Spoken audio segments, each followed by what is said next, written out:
So there's two approaches to this. You can take the long-winded, convoluted, let's philosophically break all this down and engage in a very lengthy discussion about it, or just go the simple way. I like simple things.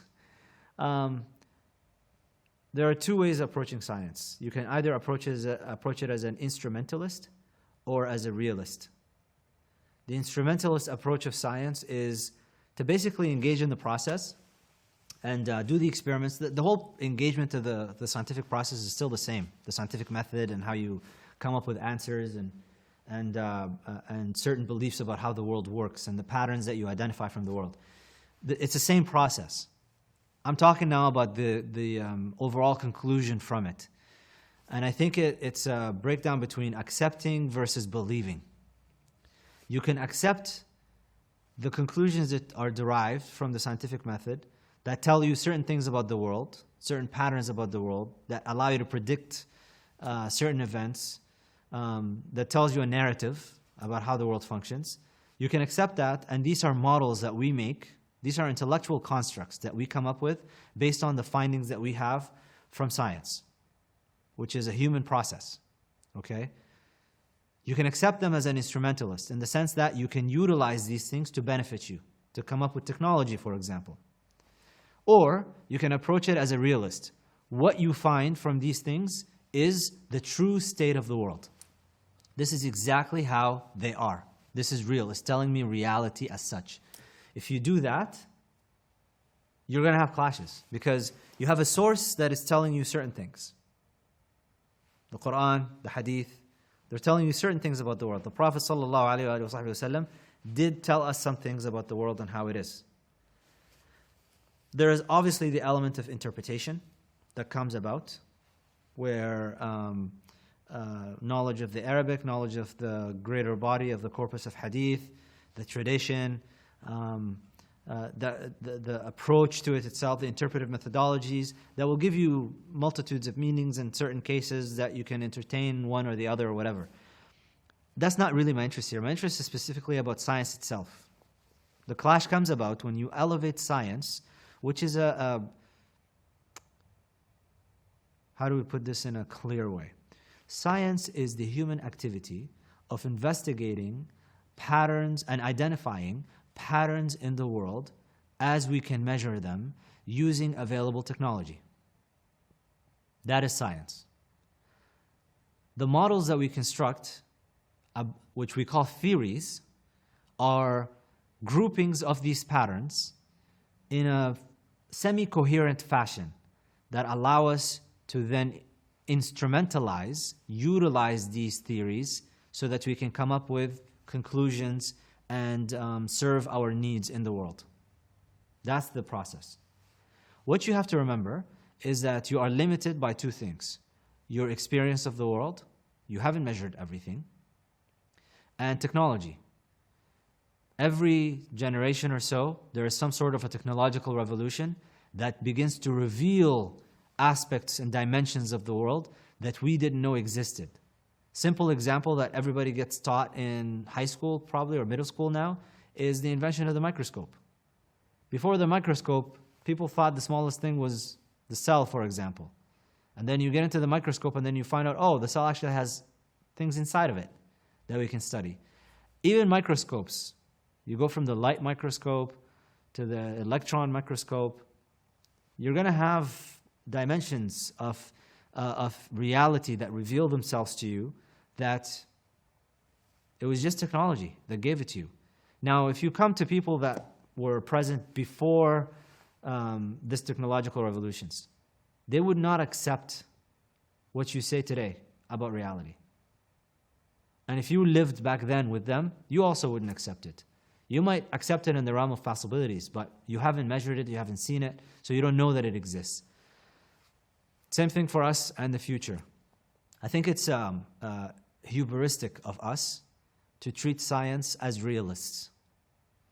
For Muslims, I think the proper approach, not even the safe approach, the rational approach to science as a Muslim is the instrumentalist approach.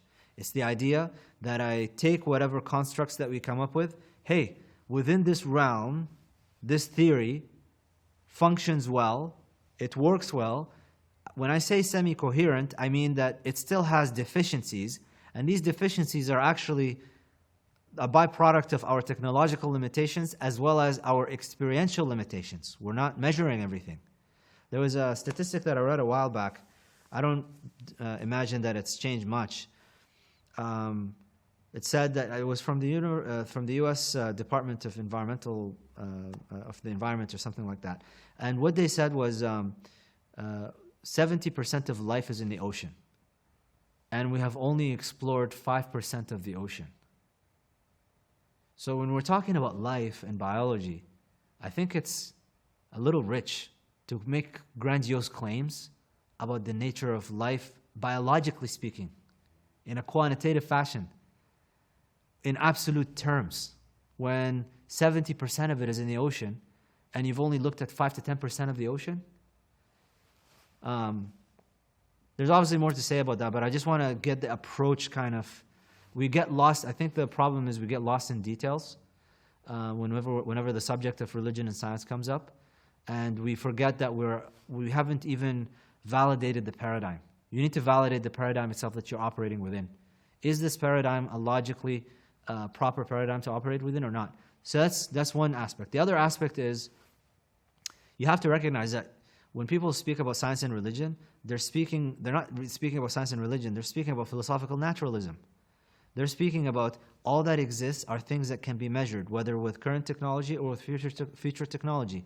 It has to be measured at some point in time, and that is all there is to existence. There's no such thing as ghaib, as the unseen.